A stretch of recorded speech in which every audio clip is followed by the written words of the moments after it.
Welcome to Critical Issues, Alternative Views. I'm Lynn Bartley, your host for today's show. And I would like to introduce our regulars who hardly seem necessary to introduce. We're here so often, but it's great to be together again for another discussion. Don Cooney on my left, your right, who is in the social work department at Western Michigan University and a city commissioner. And Lee Ford, former colleague of mine in the communication department, director of the School of Communication. Welcome again. Thank you. And Ron Kramer, who is the director of the criminal justice program at Western Michigan University. And Ron, we have tried to shape some special issues with the show, the 4 crises, we're calling them. Would you be willing to go ahead and review those and set the context for some of the comments we'll be making today? Sure. Since we've been back on the air, we've tried to set up a broader framework of what the most important or most critical issues are. Critical issues is the name of our program, right? So we've focused in on what we call 4 crises. The first crisis has to do with the ecological crisis, the environmental crisis. Foremost here, of course, is the issue of global warming and climate change. And, of course, there are a variety of other environmental issues that we should be concerned with as well for the future of our children, the future of our planet. The economic crisis, of course, is central to a lot of our discussion. We know that there is tremendous structural inequality in our society. Unemployment remains a huge problem. Wages still are stagnating for most Americans, and we're not making the kinds of infrastructure investments that we need to be making that would get the economy going again and would help our country deal with some of its problems. The third crisis has to do with militarism and war. We are a militaristic society. The Pentagon sucks up a huge amount of our discretionary budget that could be invested to help our people. We are a militaristic society in that we have an overemphasis on the military. We look for military solutions to problems first and foremost. We have military bases ringing the world. We're involved in several illegal, unnecessary wars, so that this remains a huge concern as well. And then last but not least is the crisis of democracy. We are currently at a point where we have a very dysfunctional democratic process. It's very difficult to have the Congress get anything done whatsoever. And again, I think just in terms of the overall politics of our society, we are at a point where some people refer to it as an inverted totalitarianism, dominated by huge corporations and the wealthy. And again, it seems almost impossible for Congress to deal with any of our problems. And we had some other aspects of that dysfunction on display this week, didn't we, Lee? Well, I think that what's interesting about framing this in terms of the 4 crises is that obvious is the ecology of the crises themselves. They're all interrelated, Sure. right? Mm-hmm. And so attempting to address these problems is going to take massive amounts of human capital and potential and energy in an effort to try to address all of these, which are systemic problems. And what we saw on display this week is actually two examples of exactly how not to address these problems. And the way that we saw this was in the form of 2 congressional hearings. One focused on both in the Senate, I guess in the House too, for gun control, but primarily in the Senate, where we had the review of Charles Hagel as President Obama's nominee for Secretary of Defense, and then the second were hearings on gun control, which we'll get to in just a minute.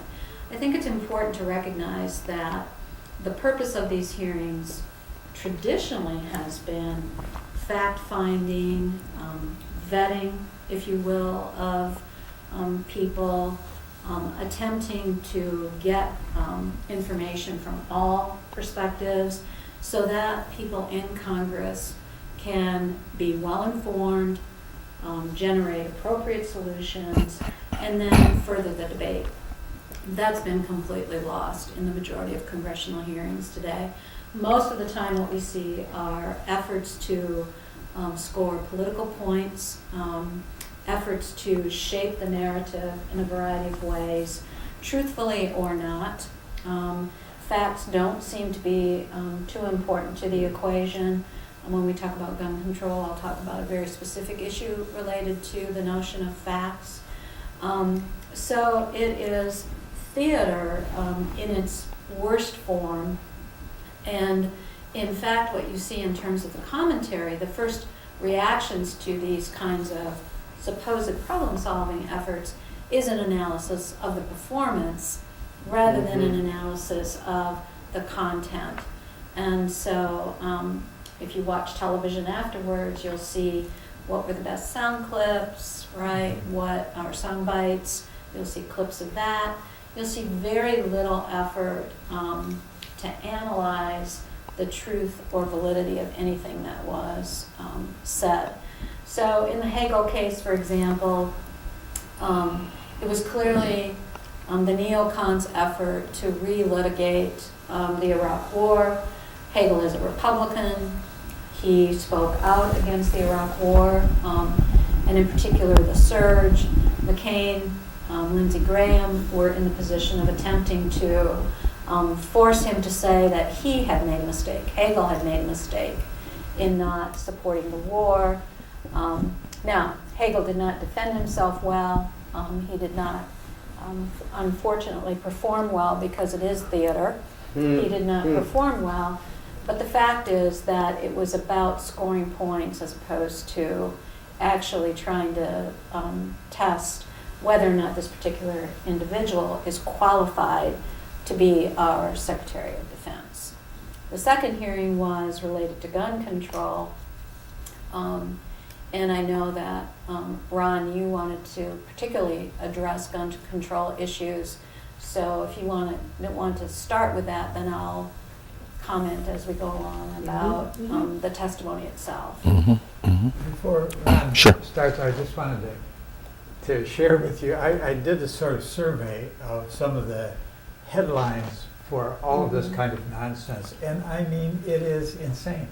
It's all over the place. Just to give you an example, Missouri bill would require all first graders to take NRA-sponsored gun classes. And I'm not here just to... First graders. Yeah, I'm not here just to denigrate the NRA, because it's all over the place. Lindsey Graham says that GOP cuts will mean fewer cops, so people need to arm themselves. Missile launcher turns up during gun buyback. Now, boy, that's a real kind of stunner. Unconstitutional bill aims to make federal gun enforcement a felony. Back to the Kabuki Theater again. Key Democrat senators back universal background checks and indicates a partisan bill in the works. That's the only one that really reports on an event that the headline is attached to. GOP senator says gun safety is not a major issue. And then the one that really struck me, which you all probably heard of, Utah man carries a rifle into JCPenney to defend against criminals, cartels, drug lords, and evil men. And, it just... All of whom were known to shop at JCPenney. So, you get a flavor of how this is like so many crosswinds just conflicting with each other. And out of what, 6 or 7, there's one that has some demonstrable evidence in it that somebody's doing something constructive, and that's the one about the senators backing universal background checks. Yeah. I mean, we're inundated with bull hockey, as one of my friends said. Well, unfortunately, the whole issue concerning gun violence and gun control has become part of the broader culture wars in the United States. So it's become part of the divide between right and some amorphous left in our society. And so people take positions on guns and gun control to advocate for a broader right-wing cultural agenda, or maybe a broader liberal agenda, and the more specific kinds of issues and the facts tend to get lost in the shuffle, in the battle over the culture war. So So, and then of course part of that is the role that the NRA itself plays in all of this, right? The NRA bills itself as an organization which protects the right of gun owners, people who like to use guns for recreation and hunting. But in fact, the NRA is mostly an advocate for gun manufacturers, right? It's become a lobbying group. The interest of hunters and other gun owners has sort of been lost in the shuffle. The NRA gets huge amounts of money from gun manufacturers. They have a vested economic interest in continuing to have weak gun laws, almost no limits at all on the ability of Americans to purchase guns. And so the NRA, and then of course ALEC, the American Legislative Exchange Council, another right-wing organization, also ties in here because, again, they're also promoting opposition to any efforts to deal with gun control. So you really have this sort of right-wing cabal that has a vested economic interest in making sure that people remain afraid and free to buy as many guns as possible. And so again, it's part of a broader culture war, and the specific issues tend to get lost in the shuffle. Part of all this then has to do with how the Second Amendment itself is interpreted, because the position of the NRA would seem quite ridiculous, I think, in the view of a lot of people, except for the fact that they have been able to convince people that the Second Amendment to the United States Constitution says something which it clearly does not say at all. Okay? So the Second Amendment to the United States Constitution does not provide a right to individual people to own firearms. Okay, despite what anybody says, that's not the history of it. The history of the Second Amendment, of course, the NRA and others who like to cite the Second Amendment always ignore the opening clause of that amendment, don't they? A well-regulated militia being necessary for a free society. That's the clause, and then of course we go on to the idea that the right of the people to bear arms should not be infringed. But obviously that first clause controls the second part of the amendment.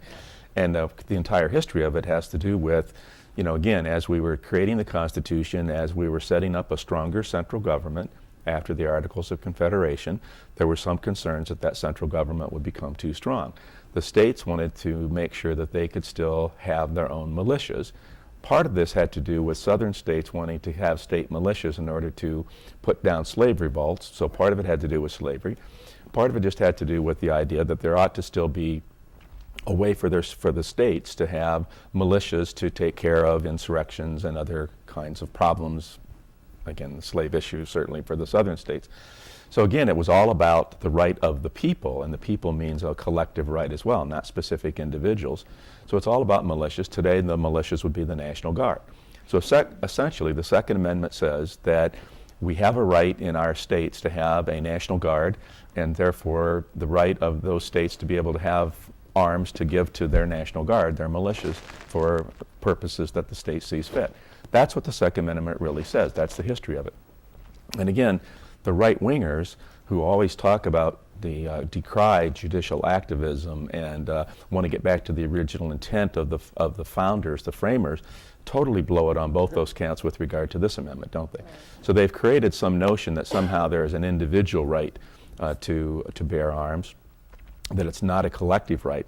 The entire the entire appellate history with regard to the Second Amendment has always been that it is a collective right, not an individual right. This was settled constitutional law. There was no controversy about this until relatively recently. It wasn't until the 1960s that people really started to advocate for the idea that the Second Amendment provided an individual right to own arms. And this has become part of the culture wars. This is what's utilized by the NRA and other groups, and they've managed to convince a certain segment of the current Supreme Court. And so we did have the infamous decision in 2010, Heller versus Washington, D.C. And the Heller decision, 5-4 decision, the right-wing majority on the court said that they struck down the D.C. gun ban, and they said that the Second Amendment does provide an individual right to bear arms. So that now that has been established by the Supreme Court, flies totally in the face of all the precedent, all the legal precedents. Again, this was established constitutional law. So this is a radical move by the current Supreme Court. They're departing from what all their colleagues have done in the past and all the other federal appellate decisions. It's a radical departure. Talk about judicial activism. And of course, it's a complete misreading of the history and the original intent of the founders. So all the things that they claim to do, they're totally disregarding with regard to this particular decision. Right. And we talked before about the different kinds of gun violence that are going on. The one gun violence that they're really focusing on are the mass murder kinds of things. These that attack mainstream society. And they're talking about how to regulate that, not very coherently, but that's what the focus of the debate is. But untouched is the inner city violence, the terrible killings that go on in places like Chicago and New York and Philadelphia and wherever there are inner city people, because that's much more complex, and it's going to take a lot of different strategies to deal with that. But that's left off the table, that whole thing. Correct. And I think one of the things that I do believe this notion of the culture wars is indeed part of the challenge, because what we see when we start talking about all of these crises, what we see is a general shift in the way people live their lives across the United States.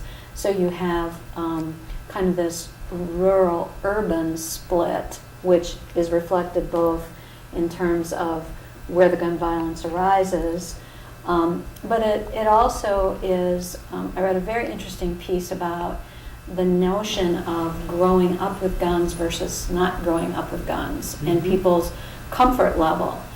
But I also know that there are many people who call themselves NRA members. I happen to know a couple who are hunters who find the current incalcitrance of the NRA to be abhorrent. Right. They don't understand what's wrong with universal background checks. They don't understand what's wrong with putting some limits on assault rifles, for example. The people who seem to be most enamored of the assault rifles are folks who see themselves as being put upon by the government in some way. They want to be able to use those weapons to defend themselves from, as the NRA says, jackbooted thugs, which is a paranoia of the right that just gets exacerbated by NRA. They continually, be afraid. And the notion of they are coming to take your guns, in the broadest sense, is, and it's an easily understandable meme that gets repeated over and over again. You know, I saw, you mentioned the culture war thing, and this week I went to a program put on by Southwest Michigan First called the Catalyst program. There were 800 people there, and it's about $300 to get in for that thing. They had 800 people there, and it was an excellent program, to my surprise, because, you know, Southwest Michigan First is about, sponsoring economic development. How do you transfer lots of money from one group to another group and give them lots of money? Surprisingly, they weren't talking about that. I could talk a lot about the Catalyst thing, but I just want to make one point. At one point, a representative from the Detroit Chamber of Commerce spoke. And in nowhere was it more evident about this cultural difference. He spoke about the renaissance that's taking place in downtown Detroit. What's the name of that bank that's investing in there now? I can't think of the name of it now. They were in Cleveland, but they bought 16 buildings in downtown Detroit that they're renovating and building up. You can't buy a condominium or a loft in downtown or midtown Detroit now because they're sold out. You just can't get one. And they showed a picture of Christmas near a Christmas tree and an ice skating rink, and it was packed with people. And he was saying, people see now that downtown Detroit is safe. But outside of downtown Detroit, he said, is not safe. And it's a crime, it's a disgrace that in the United States we have so many people subject to such violence. And it seems to me that crystallizes all the stuff that we're talking about with the crises. They've been able to provide some kind of a successful, decent, wonderful life for a lot of people. But a lot of people are completely left out of that whole thing. And no more clear than in allowing that violence to prevail out there. So the culture thing is so clear. Different societies, different worlds. Definitely connected to economics and privilege. Yeah, yeah. Which goes to that broader sense of ecology. If you're living in an ecology where drugs and poverty and lack of economic opportunity and poor schools and on, that all just feeds into each other in a negative kind of Absolutely. ecological system. Absolutely. Right.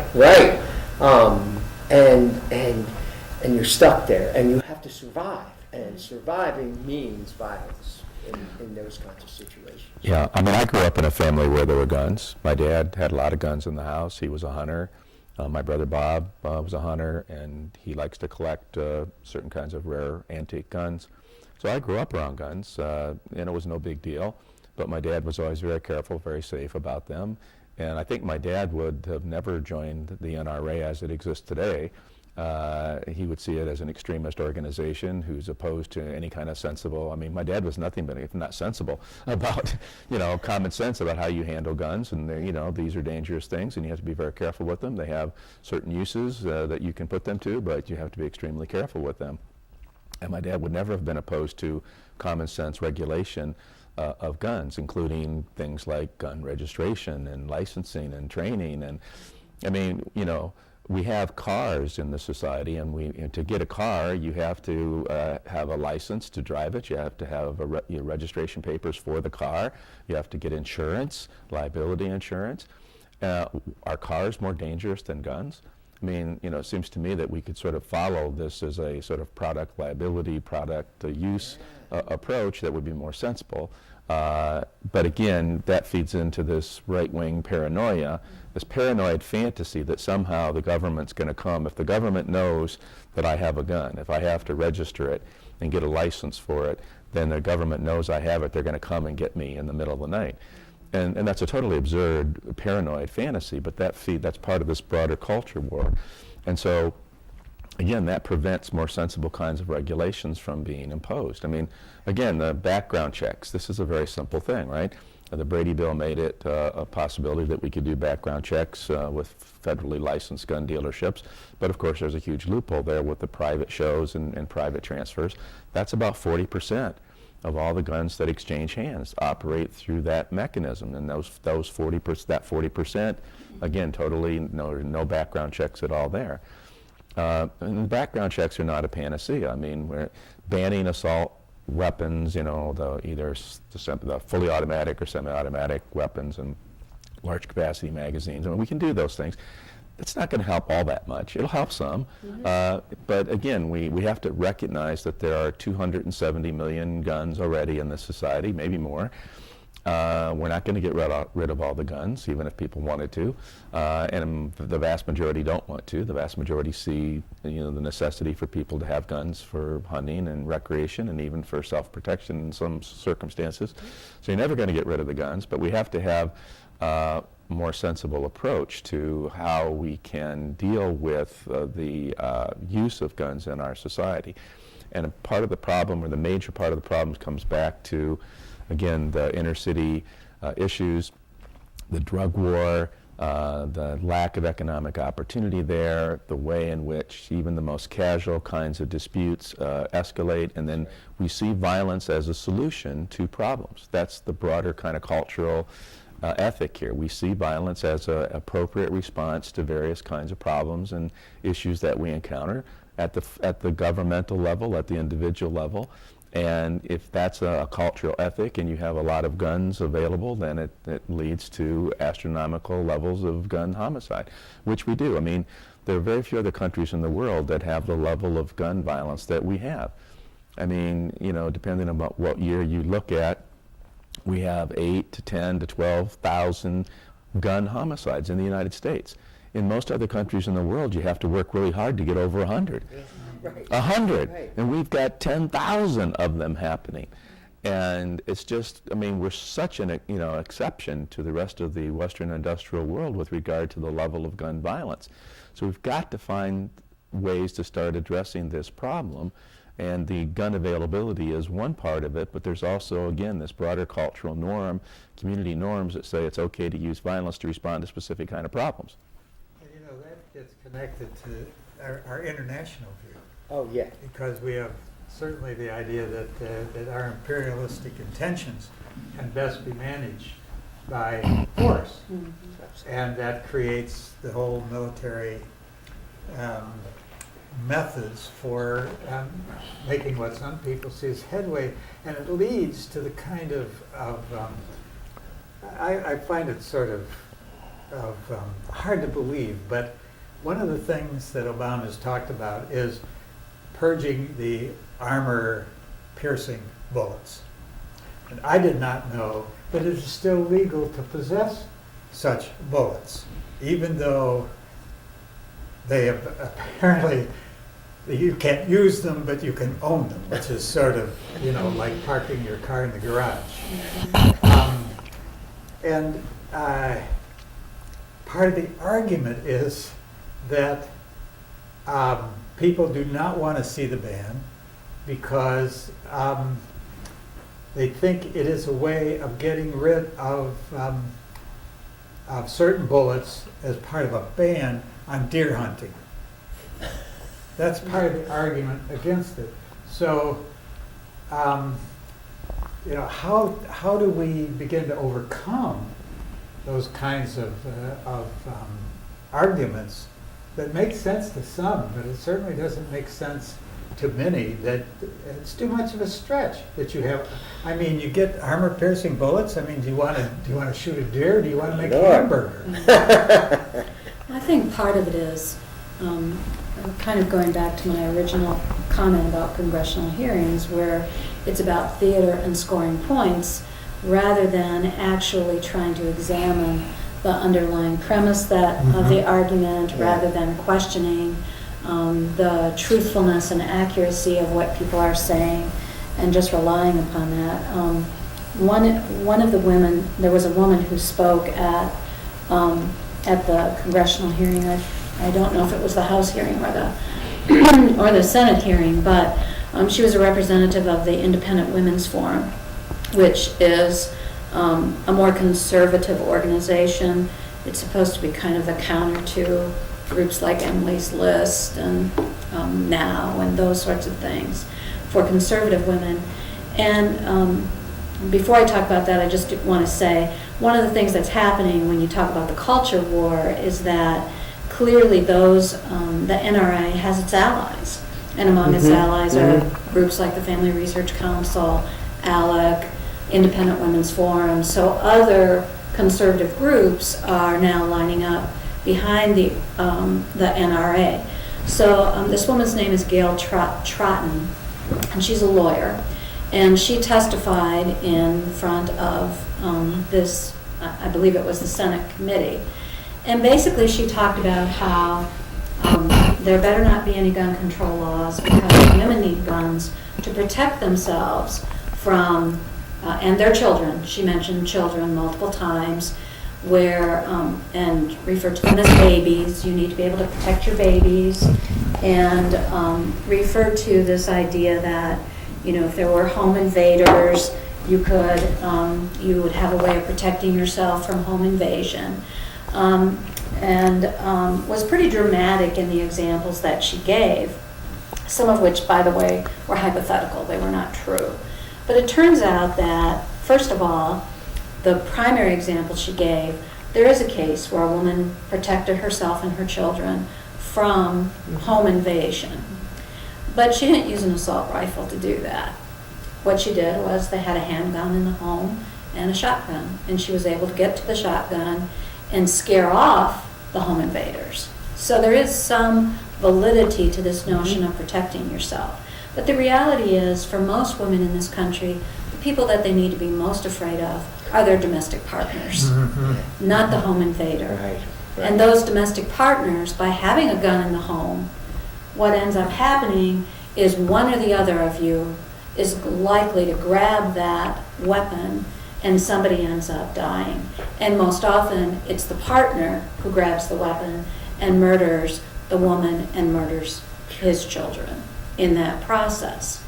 Now that said, this woman, this Gail Trotter, is also on the record for opposing the Violence Against Women Act. Oh, jeez. She has testified against that act and has been an outspoken advocate for having it overturned and not signed. As I spoke about the last time we were here, the Congress did not act on the Violence Against Women Act. They've now, at least on the Senate side, begun the process of bringing it forward. But there are multiple domestic shelters around this country, rape crisis centers, that are just operating on a shoestring right now until that act gets passed. And it doesn't look like anyone in the Republican House is going to step forward and move that bill forward. So we have to always be thinking about how these arguments are being made in their truth and their validity, but they're also not made in isolation. Right. The hypocrisy here is raw and needs to be addressed. This whole more guns argument is really, I think, very interesting. It probably needs to be analyzed and unpacked a little bit more.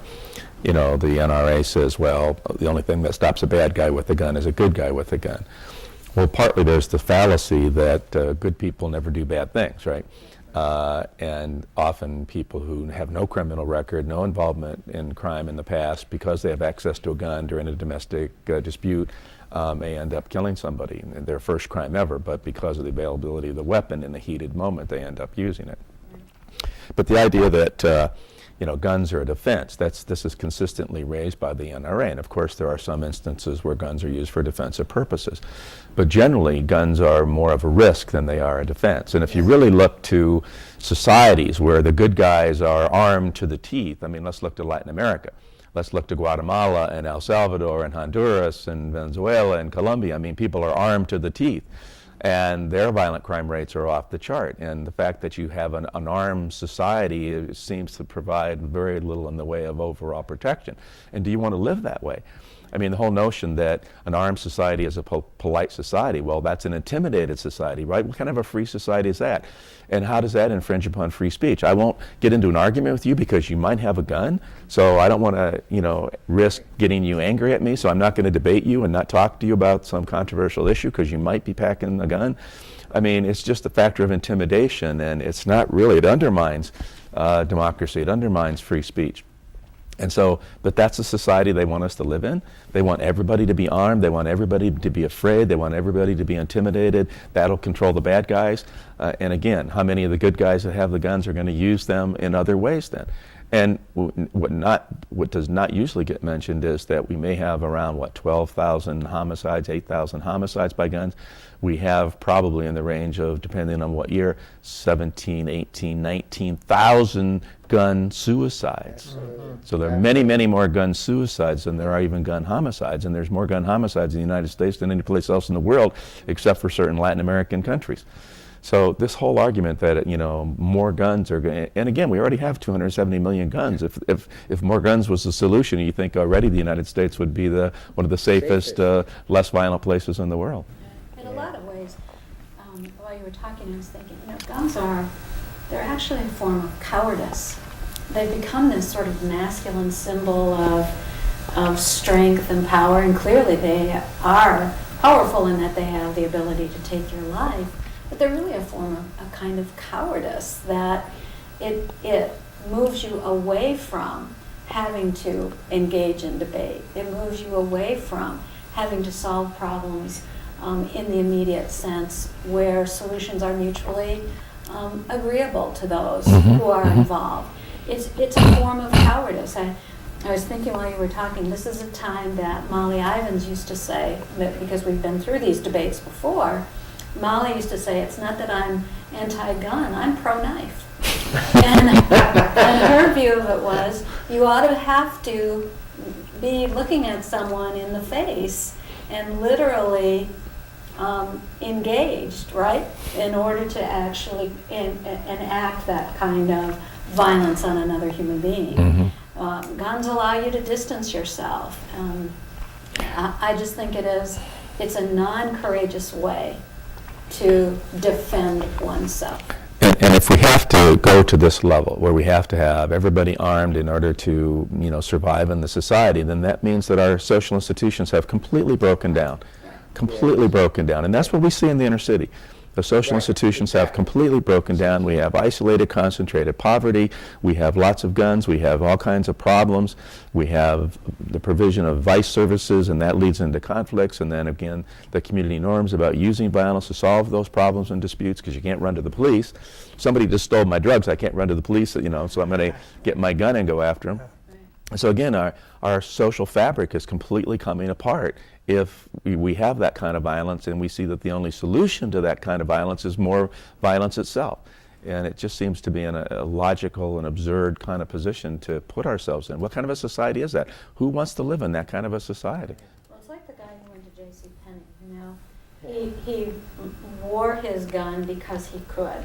Or those people who were at rallies, those healthcare rallies and anti-Obama rallies, who would show up with rifles and things like that. It's a kind of, that if we took this to the extreme, that is the kind of society we'd be living in, where everyone was bearing arms, and you would be, talk about being afraid, you'd be even more afraid under those circumstances.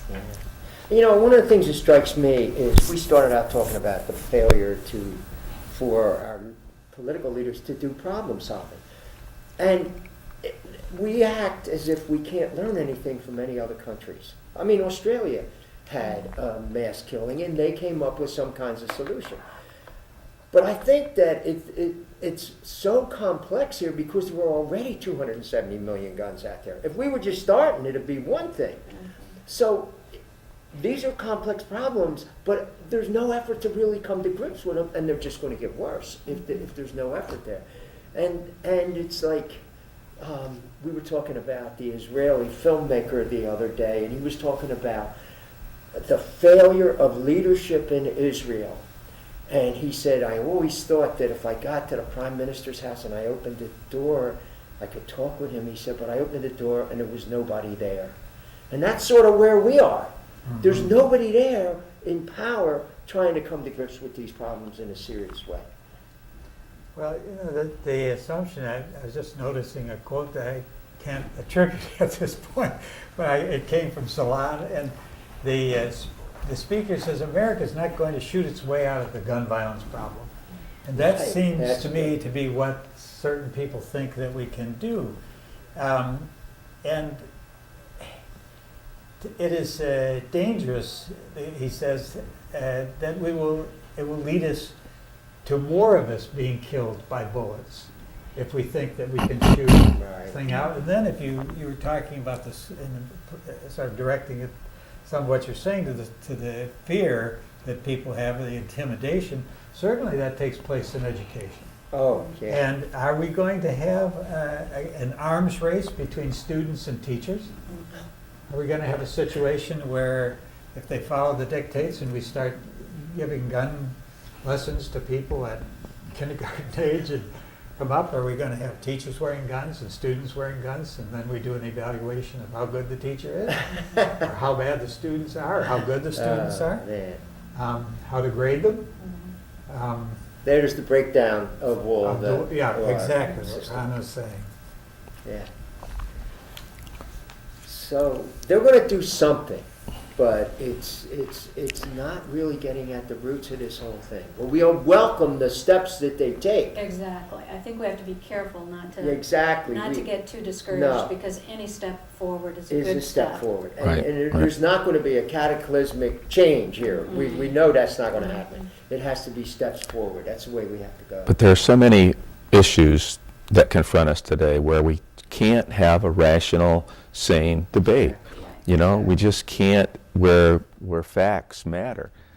because of the culture war and the emotions and the paranoid fantasies all sort of jump in there ahead of the whole thing, and then it just totally distorts the entire discussion. I mean, there's no one who is planning to go out and confiscate everybody's guns. I mean, it's just absurd for the opponents, the NRA or any opponents of the sensible proposals made by the Obama administration to make that claim. Right. Obama has made clear that he is not out to take people's guns, that he thinks people ought to have guns for hunting and recreational purposes and even for self-defense purposes, right? So, I mean, this is absurd. Don't say that. That's not true. That's not part of the equation, but that jumps in there all the time. Right. And then, of course, because that paranoid fantasy, that paranoid lunacy takes over, then any other discussion, rational discussion or debate about the sensible proposals that have been made totally get lost. And it just seems like there are so many issues, climate change is that way, and the gun issue, that we just can't seem to have a rational, factual, calm discussion about, okay, we've got certain issues, certain problems here, how can we work together to deal with them? Yeah. And, it just seems like that's part of the dysfunction of our democracy. So rather than have a congressional hearing where we do some fact-finding and we, intelligently evaluate the proposals that are being made and the strengths and weaknesses of them, no, we have grandstanding by the senators and the Congress people, and we have people trying to make cheap political points or cheap ideological points. And then you have the NRA out there ranting and raving and raising all kinds of, false issues that have nothing to do with the issue at hand. And so, and again, nothing gets done. So it's a very frustrating time in our democracy to try to sensibly, rationally approach any of the serious problems that confront us. Our hope is that this was not always the case. That and in the recent past, in the 1960s and into the 70s, there were rational people in charge of the country who did come together and try to problem solve and were willing to compromise and were really putting the people first. But if you're spending 5 hours a day on the phone trying to raise money, every time you're in front of the camera, are you thinking about what's good for the people, or how's this going to affect these guys that are giving me money? And I think that's where we are right now.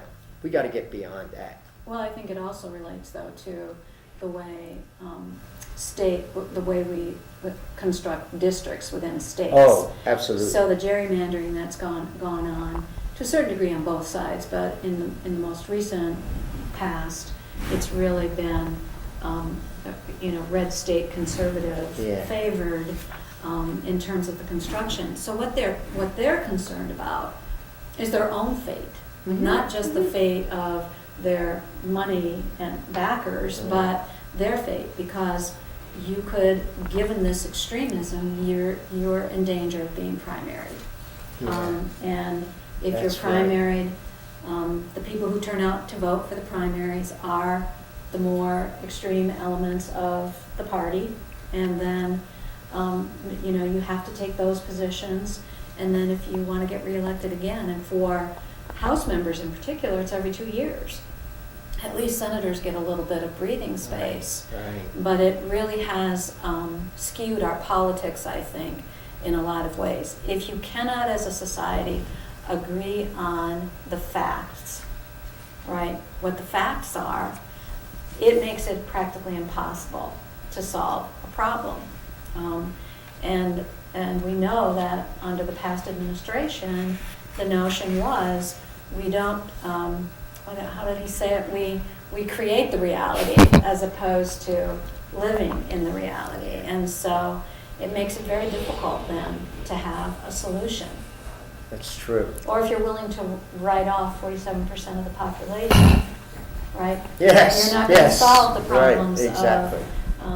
of urban areas with high rates of poverty and violence. You're just not going to. You can see that gerrymandering in the last election, where Obama overwhelmingly won the state, but he only won a few of the congressional districts in the state because they were all set up to be totally Republican. So the issue, as you say, is not about what's good for the country or what's good for my people. It's how can I win in this totally Republican district where I got these Tea Party guys and these other extremists coming to me. Right, that's so clear. And who's in charge at the time of the census is who gets to draw the lines. Now, one state where they've changed that is California.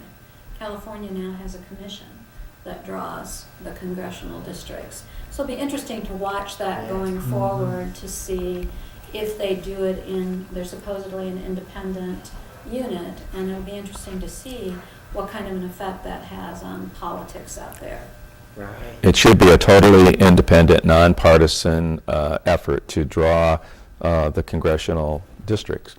And of course, now we have the move afoot by the National Republican Party that they want to change the way in which electoral votes are counted, so that rather than have in certain key states, of course, these are only the states where Obama won, not states where the Republicans won, but in certain key states where Obama won or the Democrats won, they want to change the rules so that electoral votes are apportioned according to congressional district, not the winner-take-all system that we have right now.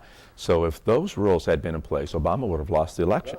Right. Absolutely. Despite the fact that he would have had overwhelmingly won the popular vote by 52% to 45%. That was the popular vote. But he would have lost the election in the Electoral College if we would have apportioned the Electoral College votes according to congressional district. And that's so, again, Republicans see they can't win elections right now under the current system, so they wanted to change the rules. And again, which would mean they would unfairly win elections without getting the majority of the vote because of the way they've been able to gerrymander the congressional districts in a lot of states, Michigan included. And so, yes, and again, Democrats ought not to be able to do this either, right? Correct. Democrats should not be able to gerrymander districts to make safe districts for themselves. Republicans shouldn't be able to do that. That's why we need an independent, nonpartisan commission.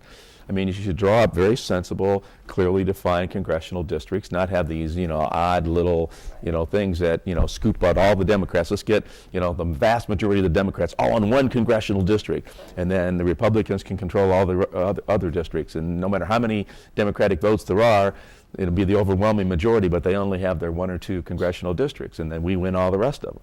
And that's just an absurd way to, and so again, it's another indicator of the dysfunction of our democracy currently. Right. And that's not to say that there aren't other problems with the Electoral College. Yes. Sure. There are moves afoot to look at the popular vote as the way to do a presidential election and so on. But to do it under such crass political moves, particularly in a post-election environment in which the rules were changed for voting, the rules were changed for ID, the number of precinct places to vote were limited across the country. Florida is an egregious example of where hundreds of thousands of people walked away from the lines, even though many stood in line. For hours. They believe that close to 200,000 people didn't vote because of the difficulty of getting to the poll, not because they didn't have ID, but the lines were so long that they were unable to vote. So, one way you win the game is by working the ref. Another way you win the game is by changing the rules, right? But the best way to win the game is because you've got the better team. Right, So I can't believe I used a sports Wow. analogy. I knew you were Right. coming. I knew you were coming our way. But the growing ideological extremism of the Republican Party is a serious problem. Yes, it is. And I mean, my dad was a Republican, and he would be embarrassed by the Republican Party of today. He wouldn't recognize the party today. It's gone so far to the right, so far. I mean, trying to keep people from voting so you can win an election. The only way you can win the election is that you suppress the vote. You know that these people won't vote for you, so you keep them from voting. Or then you change the rules as to how the Electoral College votes are going to be counted. Even though you didn't get the majority of the votes, you still win because you've been able to gerrymander and rig the system. I mean, they should be embarrassed. They're not embarrassed. They should be embarrassed about themselves. Yeah. I mean, the Republican Party, the National Republican Party, should be absolutely, completely embarrassed by what they've been trying to do the last couple of years to rig elections and suppress voters. It's just totally undemocratic. It flies against all the traditions of democracy in our country. But that's where they are as a party right now. My dad, as a Republican, would have been horrified by that. And I think, and again, I keep going back to when I was a kid, and the Republican Party, there was not an oxymoron to say liberal Republican. There were many liberal Republicans or Republican moderates I mean, I think one of the greatest governors of this state was Bill Milliken, who was a Republican, one of the greatest governors that we ever had in this state. Bill Milliken could not win an election. He couldn't win a Republican primary today in this state, could he? He just couldn't. And I he's mean- actually spoken out about this. Yes, Yeah, he has. yeah, He's been yeah. right at there. Yeah. And I think that the key issue here is that in a democracy, you need to have two healthy political parties. At least two, minimum. at a minimum. At minimum. Right. To Many have- more would be better, right? But Yeah. if you have one party that is increasingly dysfunctional in a variety of ways, that in and of itself is not healthy for the democracy, let alone the policies and so on Yeah. of that party. Right. It wasn't good for the country when the Democrats were having issues, several decades ago, and it's not good for the country with the Republican Party in its current posture. And I think it's going to take a considerable amount of upheaval within the party itself, which you're seeing some of. You are. happening. You're seeing some of that happen. But there have to be voices strong enough to step away. Like Colin Powell, for example, who has made some statements, and he still calls himself a Republican, but he is unable to defend what the current Republican Party is doing. I have sort of a Howard Zinn question. If the difficulties that we face are related to oppression, we can see this in terms of issues of poverty, unequal use of the law, and so there's privilege and there's oppression taking place for a large number of people in our country. So part of the answer seems to me what I call the 3 R's. Refusal to participate, resistance, and rebellion. Are we heading toward a place where oppression and privilege will eventually transform itself into some kind of stronger citizens movement, which is a response to this rebellion, and to this oppression that leads to some kind of resistance and rebellion? I think absolutely. I think that has to happen, and I think the Occupy movement was Exhibit A. That this is where we're going, because I just think that when people are oppressed to the point they are now, in so many different ways, they will react, and history shows us that, and that's Zinn's whole model, that from time to time people do resist and take charge, and things change. But I'll just finish reading a book by Grace Lee Boggs, a 95-year-old woman from Detroit who has lived through all these revolutions, and her Right. book is called The Next American Revolution. And from that and from other things I've been reading, I think it's a mistake to think that there's going to be this taking over the state and we're going to make it work for the people. It's got to be little by little taking power away from those that got power now. The worst thing to do would be to acquiesce and just retreat into ourselves. The only way out is to begin to take the power away from those that got it and put it in the hands of people. Can we say that many this different response to the outrage about the violence that's taking place because of the lack of control over guns is part of that? I think so. Yeah, Well, there were movements previously in Sure. poor neighborhoods to, neighborhood patrols and organizing efforts like Yeah. similar to the Million Man March and And there those still kinds are. of, and they're still out there.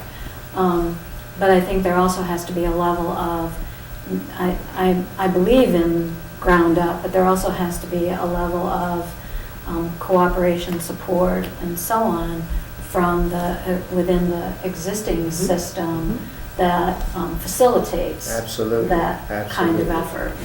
And I don't know how much of that we necessarily see.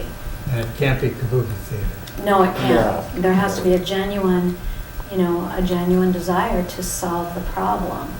I think you see that when you see the expansion of community policing, Yeah. which is looking at, hey, the police are saying, we can't keep you safe. It's got to be a united effort. So we need you to play whatever part that you can in this thing, and we'll help you get organized on that.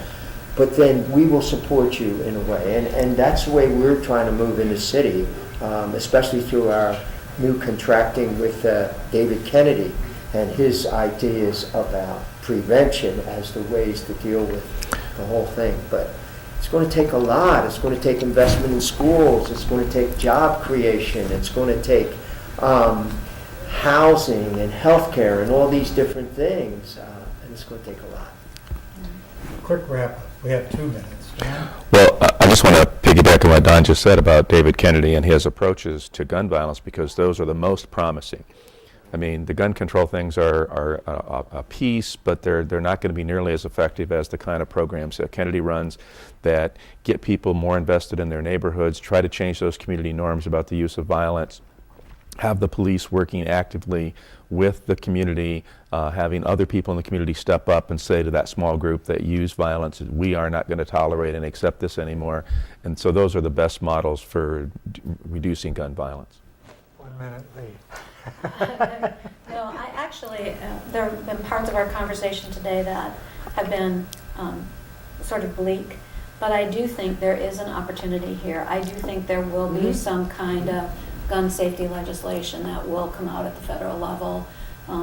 It will be some of those baby steps, perhaps, but I do think there is some hope for that, because most people in the country are for example, universal background checks and that sort of thing. So I do think something will happen. It won't make all of us around the table happy, but it will. Be an important Something step. will happen. And that counts. Right. That counts a lot. 10 seconds, Don. 10 seconds. Howard Zinn was right. When you ask him, how do you keep your spirit up? He says, I know history. And time and again, the people have taken the stands and won, and will win again. Okay, great. Thank you. Wonderful discussion today. I go home feeling so good about what happens here. Thank you for being with us. We'll be back next time with another look at another issue, and hope you will be with us. Thanks again for being here.